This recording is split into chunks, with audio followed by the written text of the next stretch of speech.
I am Liz, and through a curious twist of fate, I find myself bound to the most remarkable man I've ever encountered. Alex, we're both 28, proud owners of our cozy abode, diligently covering our bills while crafting a life uniquely. A year has passed since we exchanged vows, and truth be told, life has been quite pleasant, except for a singular complication: Alex's parents. Now, don't get me wrong. I never anticipated playing the role of the knight in shining armor as the daughter-in-law. However, I certainly didn't envision becoming the family's unwelcome guest either. The inaugural encounter with my in-laws felt akin to entering a lion's den with a stake strapped to my neck. Jane, my mother-in-law, possessed a knack for scrutinizing me, as though pondering whether I was more of an inconvenience or just plain dull. It was evident that she had formed her opinion about me before I could even utter a greeting. Alex had forewarned me about his mom's assertive personality on our way to their place that first time, advising me not to take it too personally. Despite my efforts at dinner while innocently passing the salt, Jane seized the opportunity to reminisce about Stephanie's culinary prowess, referring to me in the third person. Alex, seemingly uncomfortable, acknowledged her remarks without meeting my gaze. Feeling like an invisible presence at the table, I swallowed my discomfort with a forced smile. When I tentatively acknowledged Stephanie's cooking skills, Jane's smile didn't quite reach her eyes. She seemed to be measuring me against a ghost, and I confided in Alex about feeling scrutinized. He reassured me, holding me close and affirming that I was the one he chose. Little did I know that Jane had a more intricate plan in motion, and I was unwittingly cast as the pawn in her familial chess game. Living with a severe allergy is more than just inconvenient. It's akin to having a persistent shadow whispering danger in your ear. Since childhood, peanuts have been my formidable adversaries, leading to an emergency room visit after a mere spoonful of peanut paste. Consequently, my parents received a crystal-clear directive: shield her from peanuts and an array of other foods for her well-being: soy, peas, cherries, almonds, tomatoes, apricots, bananas, and even potatoes. It's a list that raises eyebrows among waiters and prompts hesitation from friends inviting me over for dinner. Jane, my mother-in-law, is well aware of this extensive list. Nevertheless, she manages to question the restrictions every time we dine at her place. Her tone, hovering between concern and disbelief, persistently suggests that maybe I can indulge just a bit, oblivious to the potential consequences. Once at a family gathering, Jane insisted on the safety of her casserole, only for Alex to discover a potentially hazardous ingredient. Though we gracefully excused ourselves, leaving the untouched casserole behind, the incident lingered as a small victory in an ongoing battle where Jane held all the cards. I've learned to navigate this allergen-laden world with caution, treating every meal outing as a strategic operation. Alex, with his supportive demeanor, accompanies me through this culinary minefield, constantly reassuring me that my cautiousness is justified. Yet, Jane's subtle jabs persist, extending beyond the dinner table. Her texts carry a warning tone, reminding me that not everyone takes my conditions seriously. It's more than a mere jab. It's a reminder of vulnerability, a realization that my allergy is perceived as a weakness to be exploited. Dinners at Jane's house are orchestrated affairs, resembling a play where everyone knows their lines except for the unwitting lead. I, the daughter-in-law, I was the unpredictable element, the wild card capable of unintentionally stirring up a commotion with a single bite. Alex did his best to ease the situation, but there's only so much you can do when you're playing on someone else's home turf. On a particular evening, the tension hung in the air as heavily as the gravy on the table. Jane was bustling around, placing dish after dish on the table. I sat there with my plate empty, anxiously waiting to discern what I could eat without risking a hospital visit. Alex, in his ever-supportive manner, passed the green beans, urging, "They're just divine." Jane's voice dripped with sweetness that failed to reach her eyes. Eyeing the beans, I sensed something was off. "What's in them?" I asked. "Oh, just a touch of almond slivers for crunch," Jane replied, waving a dismissive hand. Halting Alex's reach, I said, "I can't eat those. Almonds are a no-go for me, Jane." Feigning surprise, a hand to her chest, she responded, "Oh dear, I must have forgotten. Silly me." Alex stood up, his chair scraping back, his voice firm with frustration. "Mom, this is serious. Liz could end up in the hospital. Jane's eyes narrowed slightly and she retorted, I just wanted to make something nice. It's not my fault Liz has all these allergies. The room fell into an uncomfortable silence, forks pausing midair, and embarrassed glances exchanged. Mark, Alex's dad, attempted to diffuse the tension. Let's just enjoy the meal, shall we? There's plenty Liz can eat, but the damage was done. The rest of the dinner passed in strained politeness, with Jane asking pointed questions about my allergies, as if she were jotting down notes for the next time. Later, when Alex and I were alone, he apologized. I'm sorry, Liz. I should have double-checked everything before we came. Tired of feeling like a problem to be managed, I responded, it's not your fault, but I'm starting to think your mom does these things on purpose. He didn't answer, and he didn't need to. We both knew the truth. Jane was serving up a side of malice with every meal, and I was the main course. I could always tell when Jane had been working on Alex. He'd get this distant look in his eyes, as if he were seeing through me, weighing her words against his own judgment. On this particular evening, a cloud seemed to settle over him, and I knew it before he even spoke. My mom thinks we should consider.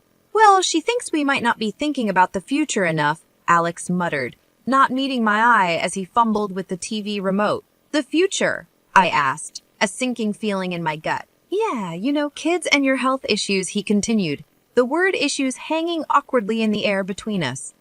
She talked to you about my allergies again, didn't she? He sighed, setting the remote down. She's just worried, Liz. She thinks it's a lot for us to handle, especially if we want a family. I bristled, asserting, we've talked about this. I've managed so far, haven't I? And there are plenty of people with allergies who have kids. Alex ran a hand through his hair, a sign of stress. I know. It's just she has this way of making me doubt things. The room was quiet for a moment, the tension palpable. I reached for his hand, our fingers intertwining. We're not fighting. We're on the same side, remember? He nodded, pulling me into a hug. You and me against the world, right? Right, I said. But as I held him, I couldn't shake the feeling that Jane's words were like weeds threatening to grow wild and choke the life out of the beautiful thing we had. It wasn't just my allergies that needed managing. It was the doubts that could seep into the cracks of even the strongest relationships. The news of my pregnancy was a happy surprise for Alex and me, but a complicated one for everyone else. When we announced it to his parents, Jane's reaction was like watching a robot trying to mimic human emotions. A pause, then a smile that didn't quite match the situation. We're gonna have a baby, Mom, Alex said, his voice a mix of pride and caution. That's wonderful, Jane managed to say, the words sounding foreign in her mouth. We must have a family dinner to celebrate. Celebrations at Jane's were never just celebrations. But I saw the hopeful look in Alex as the night of the dinner arrived, and the house buzzed with relatives. Jane was the perfect hostess, moving gracefully from guest to guest. When she reached us, her smile was practiced. Congratulations, Liz. This is such a joyous occasion. Thank you, Jane, I replied, trying to match her formality. We're excited. Alex wrapped his arm around my waist, a silent thank you for playing along. As dinner approached, I felt the familiar anxiety. A table full of food was a minefield for me, but tonight I hoped would be different. The table was a feast, and I felt every eye on me as I hesitated, my hand hovering over the options. Go on, dear, Jane urged, eat up. You're eating for two now? I smiled weakly, choosing the safest options, vegetables and rice, plain and simple. But as I reached for a slice of bread, Jane stopped me. Actually, maybe not that one, she said quickly. I'm not sure if the baker used soy flour. I paused, bread in hand, meeting her gaze. There was a flicker of something there, concern, or perhaps it was a challenge. Thank you for letting me know, I said, placing the bread down. However, warning bells were already ringing in my head. How did she know about the soy flour? It felt like too close a call, too perfect a save. The rest of the meal passed in a blur, with congratulations mingling with the clinking of glasses. Yet, I couldn't shake the feeling that Jane's hospitality was a veneer, concealing a trap set and waiting for just the right moment. The family dinner, meant to celebrate our future baby, was nothing short of a banquet. Jane had outdone herself, creating a spread that would make a Thanksgiving dinner look modest. However, my stomach was tied in knots. Not from hunger. Every dish felt like a potential hazard, a hidden enemy, that could send me to the hospital. As we all took our seats, lively chatter filled the air, comprising the usual family gossip and stories. Jane, at the head of the table, presided over the feast like a queen in her court. She called everyone to attention with a gentle tap of her glass. Before we begin, I just want to say how thrilled we are to be celebrating Liz and Alex's upcoming addition to our family, Jane announced, her voice steady and clear. Applause and cheers followed, and I forced a smile, feeling Alex squeeze my hand under the table. "Thank you, everyone," I said. "We're really looking forward to this new chapter in our lives." The meal began, and I tentatively picked at my food, choosing the simplest items. Alex watched me, his brow furrowed with concern. "You doing okay?" he asked quietly. "Yeah, just being careful," I replied, pushing a roasted potato around my plate. Jane's eyes were on me, and I felt like a specimen under a microscope. "Liz, you haven't touched your salad. The dressing is on the side, just as you like it," she said, her voice tinged with forced cheerfulness. "Thank you, Jane. I'm just not much of an appetite tonight," I said, avoiding the salad that could easily contain hidden allergens. As the dinner wore on, tension grew. Every time Jane offered me something, my anxiety spiked, and the room felt hot, the walls closing in. Then came the cake, a beautiful confection with layers of sponge and cream that drew admiration from the room. Jane cut a slice and handed it to me with a smile that might have been genuine if I hadn't known better. "For the mom-to-be," she said. "I really shouldn't," I said, looking at the cake. Then at Alex, then at Jane. "But it looks delicious." "Oh, come on, Liz. One little bite won't hurt. For the baby," Jane pressed, her voice as sweet as the icing. That's when Alex's dad, Mark, stepped in, swiftly knocking the plate from my hands. The cake tumbled to the floor, and stunned silence fell over the room. "What the hell, Dad?" Alex exclaimed, anger and confusion in his voice. Mark stood, his face pale but his voice firm. "I saw the label in the trash. That cake has peanut oil in it." Race to her room erupted in chaos. Jane's face showed shock, but her eyes betrayed something darker. Fear, maybe guilt. Alex stood, his chair clattering behind him. "Mom, did you know about this?" Jane's mouth opened and closed, but no words came out. In that moment, the truth became as clear as the danger on my plate. The room was dead silent after Mark's revelation, the dropped cake like a crime scene on the hardwood floor. Everyone's eyes were locked on Jane, who seemed to shrink under the collective gaze. "Mom? Is it true? Did you know?" Alex's voice cut through the tension, sharp and demanding. Jane looked away, her jaw clenched, and for the first time I saw a hint of fear in her eyes. Maybe she realized that her actions hadn't just endangered me, but jeopardized her relationship with her son, her reputation, everything. The rest of the evening was a blur of arguments, tears, and hushed conversations as the family tried to process what had happened. Alex and I left early, the weight of the evening heavy on our shoulders. We didn't speak much on the drive home. What was there to say? The truth was out, and with it, the facade of a polite, if not happy, family was shattered. The drive home was quiet, filled with a heavy silence, loaded with things left unsaid. When we finally walked through our front door, Alex and I just stood there, the echo of the night's drama still ringing in our ears. Alex was the first to break the silence. "I can't believe my own mother would do something like that," he said, his voice hollow. I sat down on the couch, the cushion failing to comfort me. "I know it's a lot to take in," he said, sitting beside me and taking my hands in his. "I'm so sorry, Liz. This is unforgivable." I looked at him, seeing the pain in his eyes, and my heart ached. "It's not your fault, Alex. We couldn't have known she'd go this far." But the truth was there, hanging between us.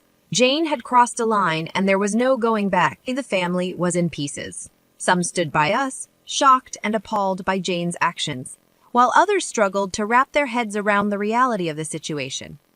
The next few days were a whirlwind. Alex's phone buzzed constantly with messages and calls from relatives expressing shock, support, and apologies. Through it all, there was deafening silence from Jane. No apologies, no explanations. Alex finally broke the news to me a week later.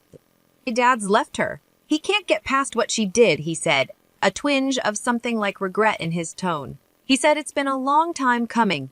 I wasn't sure how to feel: relief, sadness, pity. "And Jane?" I asked tentatively. "She's not handling it well. She's alone now, Alex replied, a twinge of regret in his tone. We sat in our living room, the walls we'd painted together, the furniture we'd picked out during countless trips to the store. It was our home, filled with our memories, our love. Outside, there was a storm brewing, one that threatened to uproot everything we knew. In that moment, I realized that no matter what happened, we had each other. We were a team about to bring a new life into the world, and that was what mattered. I love you, Liz, Alex said, pulling me close. I love you too, I whispered back.